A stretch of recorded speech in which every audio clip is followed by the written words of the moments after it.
Les 12 coups de midi, Jean-Luc Reichmann décontenancé par le drôle d'aveu de Stéphane. Dans les 12 coups de midi, Stéphane continue son joli bonhomme de chemin et a enfin franchi le cap fatidique des 300 000 € de gains.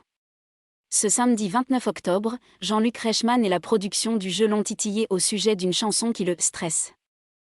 Candidat brillant ou imposture de l'année, Stéphane ne laisse pas indifférents les téléspectateurs des 12 coups de midi.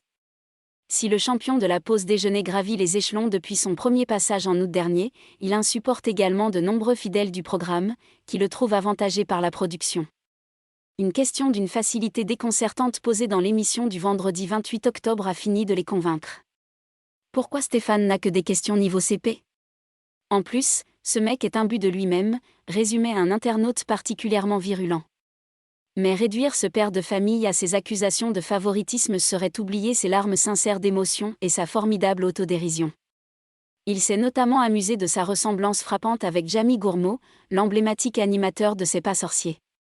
Jean-Luc Reichmann sait en effet que son protégé du moment peut parfois vriller, et qu'il lui en faut peu pour partir dans les tours. J'ai horreur de cette chanson. Ce samedi 29 octobre, c'est une simple question sur Dalida qui l'a fait monter en pression. De façon improbable, Stéphane s'est en effet prêté au jeu des confessions, révélant avoir toujours voulu pratiquer la langue de Dante. À condition de ne pas entendre sur la route des vacances l'air de « Voyage en Italie », le tube de Lilycube. J'ai horreur de cette chanson, j'ai les poils qui s'hérissent, a-t-il confié à Jean-Luc Reichmann, lorsque ce dernier a commencé à entonner les paroles de ce succès phénoménal. Le timbre de la voix, je n'aime pas, a-t-il tenté de se justifier face à l'incompréhension de son interlocuteur.